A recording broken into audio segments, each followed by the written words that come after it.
What's good, guys? Fantasy Joe back here with my waiver wire week 15 video. If you guys are new to the channel, make sure you hit that subscribe button. I drop waiver wire videos every week, rankings every week, do buy lows, sell highs during the regular season so you can capitalize on players at the right time. All the fantasy football content you need to win that title. If you're trying to get that edge in the playoffs, hit that subscribe button, stick around here, get the top ads, get everything you need, make the start-sit decisions, and go win that fantasy football championship, beat your friends and family.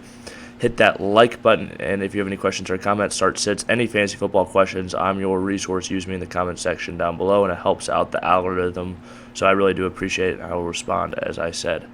Okay, let's hop in. My top ad at the QB position, I actually had this guy a week ahead.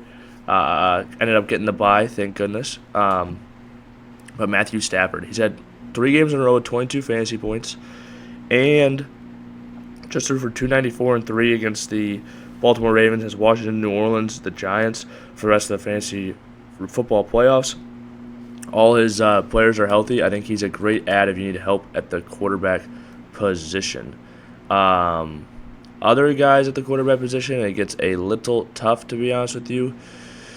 Will Levis, I guess you could play against Houston. He's a guy who's going to make mistakes, but he can also make big plays. That's probably where I would go of the remaining guys. If you need help at the quarterback position, though, just ask me. It's really just so dependent on who is out there in your league. Okay, moving on to the running back position, my top ad is pretty clear to me. It's Chandler with Alexander Madison out with a high ankle sprain.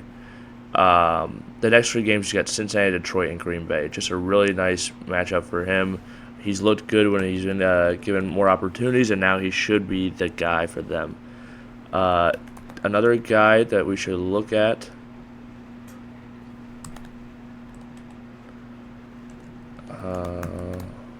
here we go.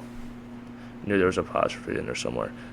Foreman has been the lead back for the Chicago Bears this last week, 11 carries. Justin Fields ran the ball quite a bit, but if there's going to be a goal line back, he's going to get carries, all that stuff. It looks like that is definitely Foreman, so I think you can add him. If Clyde is still out there in your league, Clyde Edwards-Helaire should be added. He didn't do a ton this last week, but I still think Isaiah Pacheco probably misses. He had 11 carries, 2 catches. I do think I would probably add Jarek ahead of him. I think Jarek has a little bit more just regular value, I would say. If I can learn how to type here. But reason being, I just think he's going to be more of a pass catcher. I think they're probably going to be both pretty somewhat involved, but he's going to get more targets. I think he's slightly more explosive too. Not slightly. He's more explosive than Clyde. But I think I'd add him. I think there's a pretty decent chance Isaiah Pacheco would miss another week. So that might be a cheap guy you could get if you have Fab or if you have waiver priority. You might be able to sneak past the rest of your league. Throwing him out there. If you're desperate at quarterback, another name I would throw out there is Jake Browning. I know I was just talking about that, but yeah, you'd have to be pretty desperate, to be honest with you. Let's see where he's at even on here. You know what? Somebody might own him already. Another guy, though, I'll throw out there is Joe Flacco. The Chicago Bears defense has been a lot better recently, but when you look at how often he's throwing the ball, 44 and 45 times, 16 points, 20 points, that's not killing you either week. I think I'd be fine adding him. Joe Flacco, that is. And Flacco plays Chicago, like I said. Yeah, I think that's a solid ad. Let's just see who Jake Browning plays, because I don't want to leave you guys hanging with a bad ad. I know we're kind of skipping around here. I just was thinking about him. I was like, that would be a good player to consider for a lot of these people. He plays Minnesota. Yeah, I think you can go out there and play Jake Browning. Jake Browning and Joe Flacco are both solid ads to me. Okay, moving on to the wide receiver position. If he's out there in your league, the guy to me is Odell. And again, I know he's not going to be out there in a lot of leagues. Odell Beckham, though, 4 of his last 5, he's had 100 yards or a touchdown. He's really starting to look like his old self. Mark Andrews is obviously gone. I think Odell is a really good ad, a guy you can plug in as a wide receiver 2 to me rest of the season, if you need somebody in one of those spots.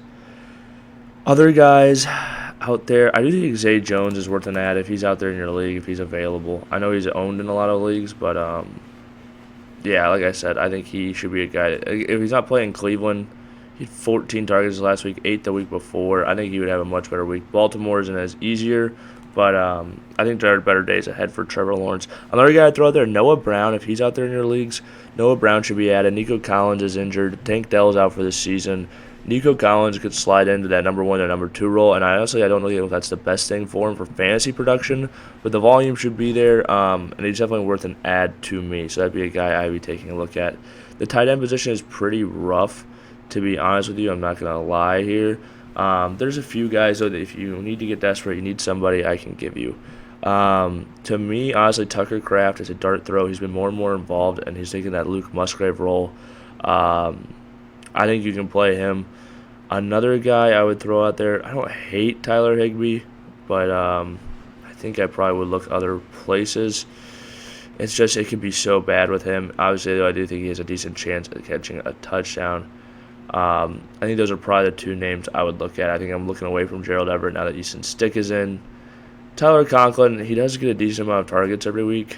If you're looking for, he's not a bad play because he's going to catch the ball a few times, but Miami's defense has been much better this last month. Obviously, though, Will Levis was able to get the win against them last night. And then if you're looking for some defensive ads, the Colts defense against Pittsburgh is a great ad to me. I really like them this week. You can play the Rams against Washington. They've got a great chance of a touchdown. They throw the ball so much. It's an opportunity to score points. Chargers against Vegas, I think you can play as well. They've really struggled. I think you can play Raiders as well with Easton Stick in there. All those are good options, honestly. A lot of good defensive options with all these backups playing. If you guys have made it to this point in the video, please hit that subscribe button, hit that like button. If you have any questions or comments, leave them in the comment section down below. I'll respond as always. Thank you guys so much for watching. This has been Fantasy Joe. Best of luck in your fantasy football playoffs. And like I said, leave those comments. I'm your fantasy football hotline. I got you guys. I want to get you guys that title, so let me know. See you guys.